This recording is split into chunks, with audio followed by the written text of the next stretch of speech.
Hello guys, welcome. Welcome to V&P Farm Shop. It's an amazing place to get your produce, and we're going to be cooking today South American style foods. That sound nice, yeah? A little bit of chili, lots of vegetables, and a nice Caribbean coleslaw, yeah? If you come on the side, you can tell me what you like, have a look what produce they got, and we can get going, yeah? Okay. The students that are shopping with Peter this morning are from our Year 10 GCSE food group. They're all very keen cooks. They really enjoy the practical work, and this is going to give them an added dimension, and I think it'll be really valuable for them. When you go to V&P Collins, you know what's in season because it's the stuff that's piled up.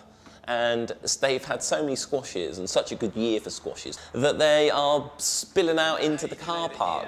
Oh, some nice ingredients in there, yeah? Be a cracking coleslaw. Now, we're also going to make a South American pulao. Look what I've got here. Anybody know what this is? Squash. A squash. Watch out, girls, this is very heavy stuff. Okay, right, let's get going then. The whole idea of today was that really the dish for 2 portions cost £1, 50p per person. So for a family of 4, preparing it yourself, shopping carefully, £2. Well, thank you very much, Caroline. Can't wait to start cooking, hey? I think it's really important that they know where their food comes from, and certainly that they have an awareness of which foods are grown in this country and which foods have to be transported from around the world. And then obviously that ties in with the environmental issues that we're trying to get over. We've got our vegetables now, so we need all of the dry ingredients for our South American pulao, yeah? And look at this. I call it the pick and mix of dried fruits and spices, yeah? Cashew nuts, that would be nice, wouldn't it? Yeah. Lovejoy's has been in Melksham for as long as I've been alive. I've remembered it as a child. What I love is that you can buy semolina, polenta, brown rice, jasmine rice, stuff that supermarkets are so slow to stock because they only stock stuff that sells bucket loads of. What's that smell of? What does it remind you of? Do you like it? Yeah, I do. Yeah, a little smell of that. Does that remind you of eating licorice sweets? Yeah, that's what's called aniseed, yeah? And that's exactly how it looks and grows. There you go, I'll get the door for you. There you go.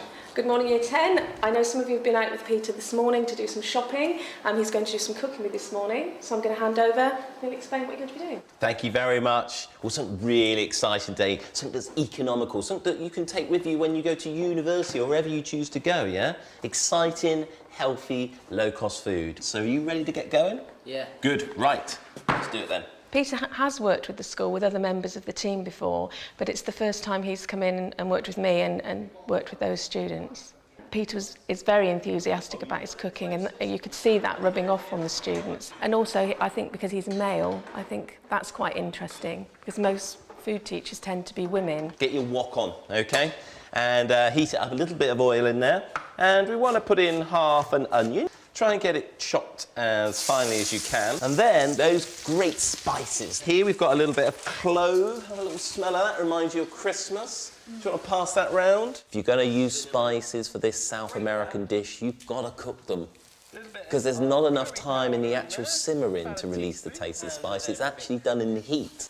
So, we're going to put a good cup of rice in there and give it a good saute. Smells South American already. Whilst your rice is cooking, you can get on with preparing your vegetables. My approach is not like a Delia Smith approach.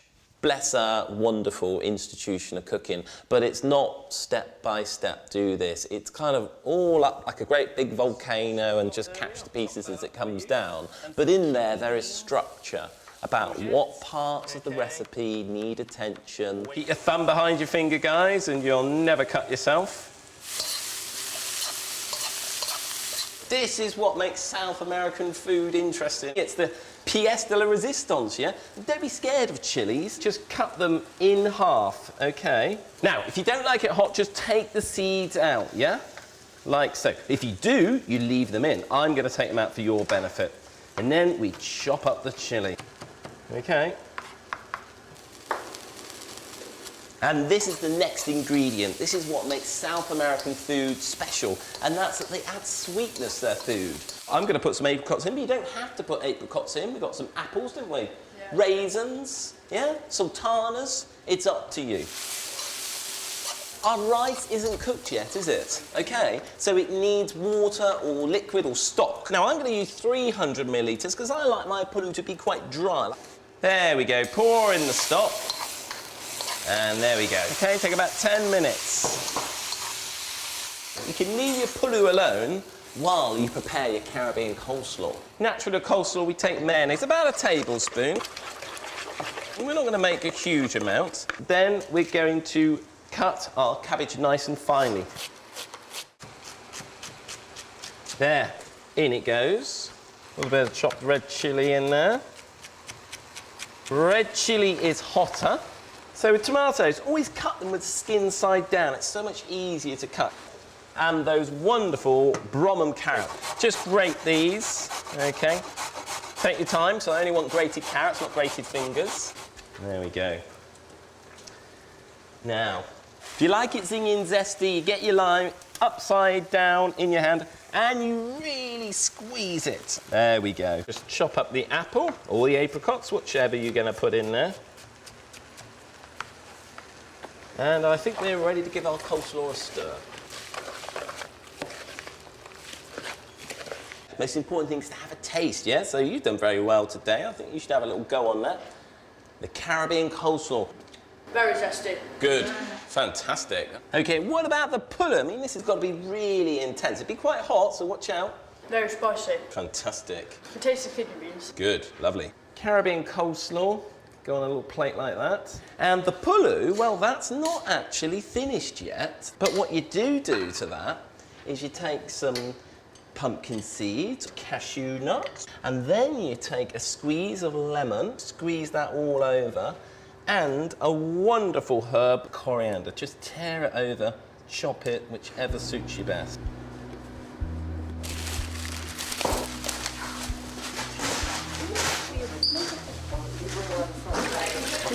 Yeah, piece of lemon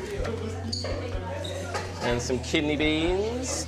All right, good. I think you've got quite a bit there, haven't you? Now, what about you girls? Some students had clearly concentrated very closely on the demonstration and almost didn't need the written instructions. You know, they'd followed it and they knew exactly what they had to do, and they sorted out the jobs and shared them out. Whereas there were others that were reading the recipe and having to follow it much more closely. Go on, go on. Yes, there we go. Wonderful to smell and see this because there's so many different smells and textures already appearing from different groups. That's the beauty of cooking. Your pan needs to be a bit hotter, I can tell. I'm not smelling enough lovely scents from yours.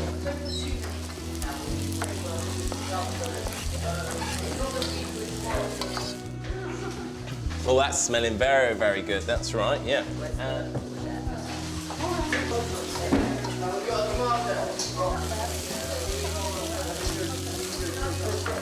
Don't be scared to put lots of spices in this, guys. This is all about being experimental. All right, good. And I mean, you can always put some carrots in. Yeah. Did you put any star anise in there? Pop some in. You just need to break it up into smaller pieces. I did notice that to begin with, some of them were a bit reluctant to try ingredients that they weren't familiar with and that they hadn't used before. And as their dish was progressing and they were tasting it, they were going back and saying, oh, let's put a bit more of that in. And they became more adventurous, I think, as the lesson went on.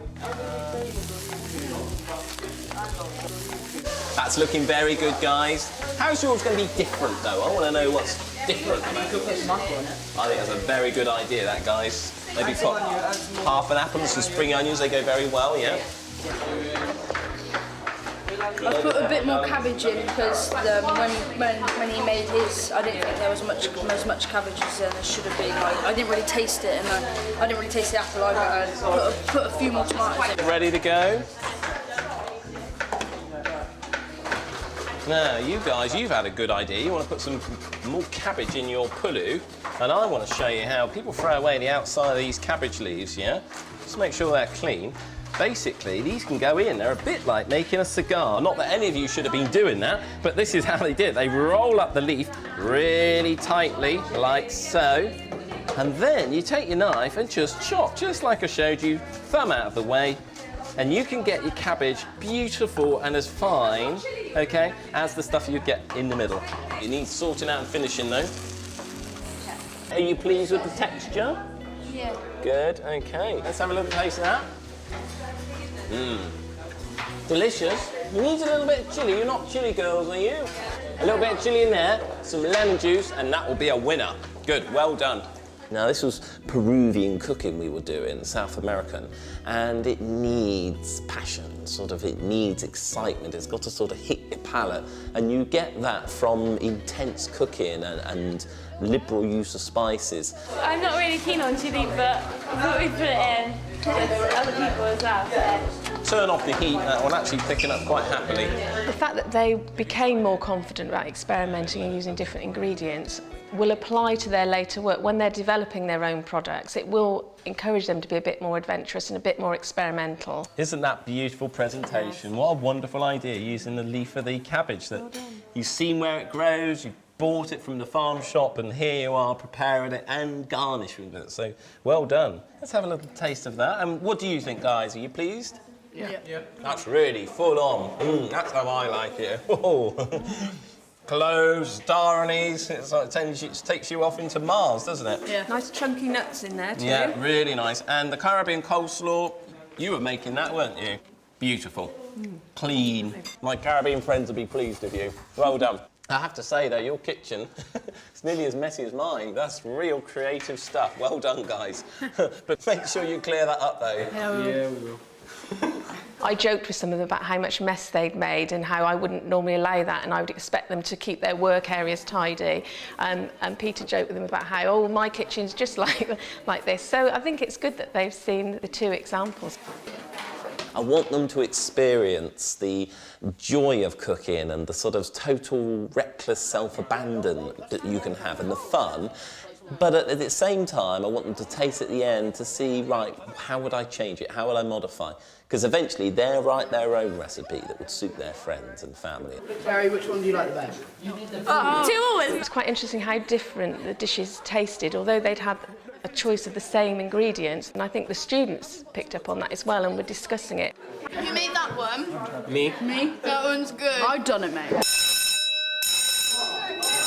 You got some customers over there. Come on in, Pulao. No, seriously, it's really nice. Go on, have a bit of Pulao. South American. Yeah. Full of Eastern promise. Did you say you didn't like it before they told you what was in it, or after? After. Well, there you are then.